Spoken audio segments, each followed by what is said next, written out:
Hello friends, ఈరోజు మనం మరొక ఇంట్రెస్టింగ్ కథతో మీ ముందుకు వచ్చాం.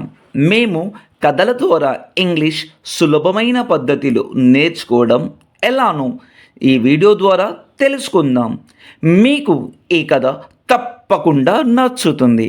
మీరు మన వీడియోని లైక్ చేసి, కామెంట్ చేసి, షేర్ చేసి మమ్మల్ని ప్రోత్సహించండి. And don't forget to subscribe our channel. Let's start the video. ఒక ఊరిలో ప్రతి సంవత్సరం దేవుడిని ఊరేగింపు తీసుకెళ్లే సాంప్రదాయం ఉండేది. In a certain village, there was a tradition of taking out of a procession of the village deity every year. ప్రతి సంవత్సరం ఊళ్ళో వారంతా పండుగ చేసుకొని పూజలు చేసి ఊరేగింపు కోసం అన్ని వీధులు శుభ్రం చేసి ముగ్గులతో, తోరణాలతో, పుష్పాలతో చాలా అందంగా అలంకరించేవారు. Every year the entire village would celebrate, perform pujas and decorate all the streets beautifully with rangoli, toranas and flowers for the procession. ఊరేగింపుకు ఒక ఎద్దు బండి కట్టేవారు. ఆ బండిని కడిగి పసుపు రాసి బొట్లు పెట్టి పూలు కట్టి దాన్ని కూడా అందంగా అలంకరించేవారు. An axe cart was always decorated for that procession. The cart would be cleaned, smarted with turmeric, adorned with dots and decorated with flowers. మరి ఆ బండిని తోలే ఎద్దు సంగతి ఎలా? ఊళ్ళో అన్నింటికన్నా ఆరోగ్యవంతంగా బలంగా ఉన్న ఎద్దును ఎంచుకునేవారు.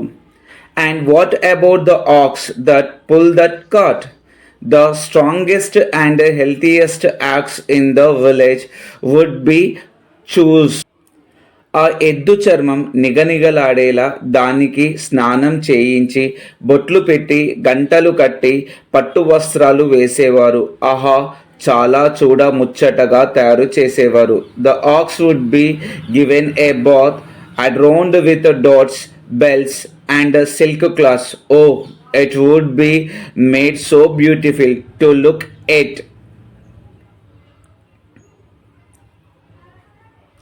ప్రతి సంవత్సరంలా ఈ సంవత్సరం కూడా ఊరేగింపుకు ఊరు తయారయ్యింది. Like every year, this year to the village prepared for that procession. Ramudu అనే ఒక ఎద్దును ఎంచుకున్నారు. బాగా తయారు చేసి బండి కట్టారు. An axe named Ramu was chosen. He was well prepared and harnessed to the cart.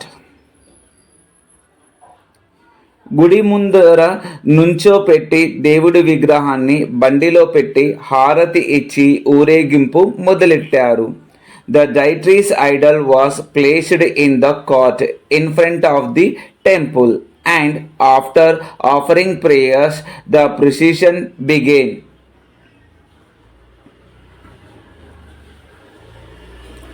ఆ రోజంతా రాముడు ఎక్కడికి వెళ్తే అక్కడ మనుషులు వంగి నమస్కారాలు పెట్టేవారు. All day long, wherever Ramu went, people bowed down and greeted him. వెర్రి రాముడు ఇదంతా తనకి చేస్తున్న సత్కారం అనుకుని భ్రమపడ్డాడు. The foolish Ramu was delighted into thinking that all this honor was being done for him. రోజంతా చాలా గర్వంగా, పొగరుగా కొమ్ములు పైకి పెట్టి ఛాతి బయటికి పెట్టి నడిచాడు. తనలో తానే మురిసిపోయి పొంగిపోయాడనుకోండి. He walked around all the day very proudly with his horns up and his chest out, as if he were filled with pride. ఇక సాయంత్రంతో మళ్ళీ ఊరేగింపు గుడికి చేరింది. ఎదురు సన్నాహంతో బాజా భజంత్రీలతో గ్రామ ప్రజలు తమ దేవుడి విగ్రహాన్ని బండిలోంచి దింపి లోపలికి తీసుకుని వెళ్ళారు. By evening the procession return to the temple with great fanfare and music. The villagers took the deity's idol out of the cot and carried it inside. విగ్రహం బండిలోంచి దిగంగానే ఇంకేముంది, అందరూ రాముడిని మర్చిపోయారు. As soon as the idol were removed from the cart, guess what, everyone forgot about Ramu. ఎవరి పనుల్లో వాళ్ళు పడిపోయారు.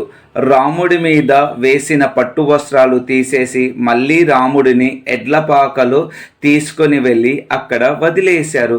ఎవ్వరూ దండాలు పెట్టలేదు. Everyone went back to their own works. Ramos silk clothes were removed and he was taken back to the cattle shed and left them. No one even looked at him. అప్పుడు రాముడికి అర్థమయ్యింది, మనుషులు గౌరవం ఇచ్చేది మనకి కాదు, మనం చేసే పనులకని. Then Ramu realized, he understood that peoples do not give respect to us but to the work we do. ఒక ఊరిలో ప్రతి సంవత్సరం దేవుడిని ఊరేగింపు తీసుకెళ్లే సాంప్రదాయం ఉండేది.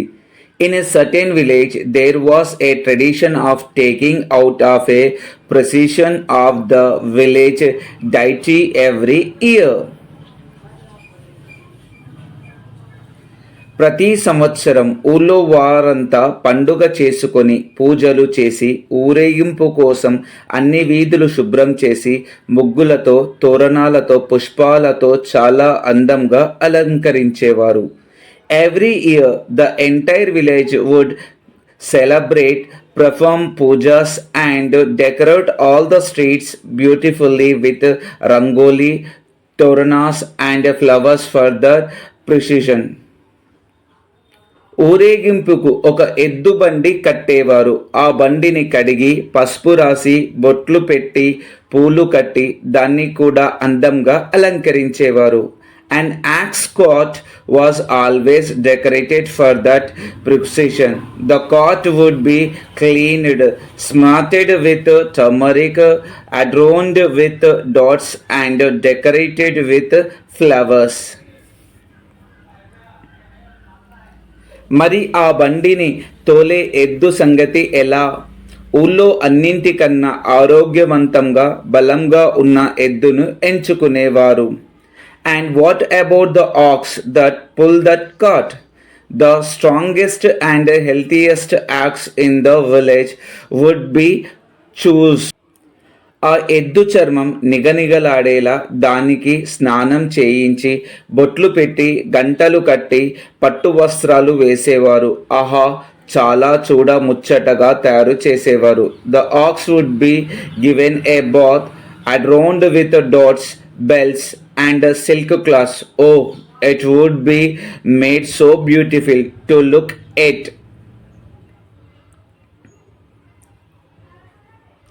ప్రతి సంవత్సరంలా ఈ సంవత్సరం కూడా ఊరేగింపుకు ఊరు తయారయ్యింది. Like every year, this year to the village prepared for that procession. Ramudu అనే ఒక ఎద్దును ఎంచుకున్నారు. బాగా తయారు చేసి బండి కట్టారు. An axe named Ramu was chosen.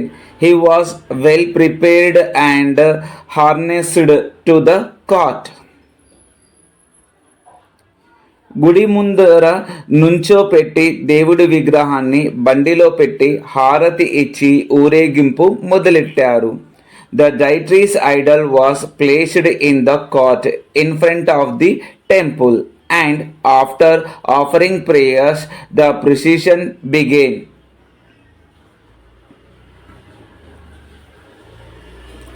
ఆ రోజంతా రాముడు ఎక్కడికి వెళ్తే అక్కడ మనుషులు వంగి నమస్కారాలు పెట్టేవారు. All day long, wherever Ramu went, people bowed down and greeted him. వెర్రి రాముడు ఇదంతా తనకి చేస్తున్న సత్కారం అనుకుని భ్రమపడ్డాడు. The foolish Ramu was delighted into thinking that all this honor was being done for him. రోజంతా చాలా గర్వంగా పొగరుగా కొమ్ములు పైకి పెట్టి ఛాతి బయటికి పెట్టి నడిచాడు. తనలో తానే మురిసిపోయి పొంగిపోయాడనుకోండి. He walked around all the day very proudly with his horns up and his chest out, as if he were filled with pride. ఇక సాయంత్రంతో మళ్ళీ ఊరేగింపు గుడికి చేరింది. ఎదురు సన్నాహంతో బాజా భజంత్రీలతో గ్రామ ప్రజలు తమ దేవుడి విగ్రహాన్ని బండిలోంచి దింపి లోపలికి తీసుకుని వెళ్ళారు. By evening the procession return to the temple with great fanfare and music. The villagers took the dietary idol out of the cot and carried it inside. విగ్రహం బండిలోంచి దిగంగానే ఇంకేముంది, అందరూ రాముడిని మర్చిపోయారు. As soon as the idol were removed from the cot, guess what? Everyone forgot about Ramu. ఎవరి పనుల్లో వాళ్ళు పడిపోయారు. రాముడి మీద వేసిన పట్టు వస్త్రాలు తీసేసి మళ్ళీ రాముడిని ఎడ్లపాకలో తీసుకొని వెళ్ళి అక్కడ వదిలేశారు. ఎవ్వరూ దండాలు పెట్టలేదు. Everyone went back to their own works. Ramos silk clothes were removed and he was taken back to the cattle shed and left them. No one even looked at him. అప్పుడు రాముడికి అర్థమయ్యింది, మనుషులు గౌరవం ఇచ్చేది మనకి కాదు, మనం చేసే పనులకని. Then Ramu realized, he understood that peoples do not give respect to us, but to the work we do.